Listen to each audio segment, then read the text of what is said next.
When people think about health, they usually think about numbers, such as cholesterol, blood sugar, blood pressure, and weight. And those things matter, but there's a health marker that may predict outcomes just as well as any of those labs, sometimes better. And yet it's barely discussed in medicine or public health. That marker is strength. And today I want to explain why strength is one of the most underrated metrics that we have, and why strength training is not just exercise, but a legitimate health intervention that applies to almost everyone at almost any age. Strength gets overlooked for a few reasons. First, it's not emphasized in medical training. Medical education is heavily focused on diagnosing and treating diseases, using labs, imaging, medications, and procedures. Very little time is spent on how physical capacity changes over the lifespan. Second, strength gets culturally miscategorized. When people hear strength, they think about bodybuilding, gym culture, athletes, and vanity, but not health. So strength training becomes framed as optional or even superficial rather than foundational. And third, it's harder to measure. You can order a blood test in seconds, but you can't easily quantify a person's functional reserve in a 15-minute visit. But as it turns out, strength is not just about how much weight you can lift. It reflects how well multiple body systems are working together. These include your nervous system, your muscles, your bones, your metabolism, and your hormonal environment. That's why strength functions as such an important metric.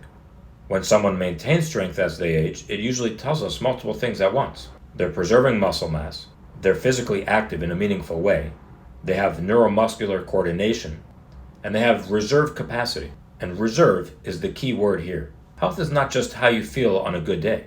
It's about how much margin you have when something goes wrong.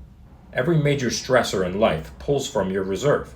Illness, injury, surgery, hospitalization, a fall, even a bad viral infection. People with more strength tolerate these stressors better. They recover faster, they lose less function, and they maintain independence longer. This is why strength correlates so strongly with outcomes like disability and mortality. Not because strength itself is magic, but because it reflects capacity. When capacity is low, people don't just feel weaker, they become more fragile. As early as age 30 and beyond, adults begin losing muscle mass and strength, slowly at first, and then faster. That decline accelerates with sedentary behavior, poor nutrition, chronic disease, inflammation, and age itself. And the dangerous part is that oftentimes this decline is silent. People don't notice it year to year. Then suddenly, stairs feel harder, balance worsens, a minor fall causes a major injury, and recovery from illness takes longer. This is where people start saying, "I feel old." But in many cases, what they're actually experiencing isn't really aging, it's the loss of strength and reserve. Here's an important distinction. Being active is not the same as being strong. Walking is great. Staying active matters. But walking alone does not preserve muscle mass, or maintain bone density, or prevent strength loss. Strength requires progressive resistance, and without it, the body adapts downward. This is why people can walk every day and still become weak over time. Activity helps maintain function, but strength training helps preserve capacity. Now this is the part that matters most. Strength is not just a metric, it's modifiable. Unlike age, genetics, or past medical history, strength can be trained. And when you train strength appropriately, you see benefits across multiple systems. You see improved insulin sensitivity, better glucose control, preservation of muscle mass, increased bone density, and improved balance and coordination.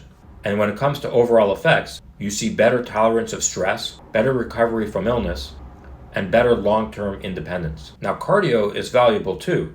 It improves cardiovascular endurance and overall conditioning. But cardio alone is not enough to prevent age-related strength loss.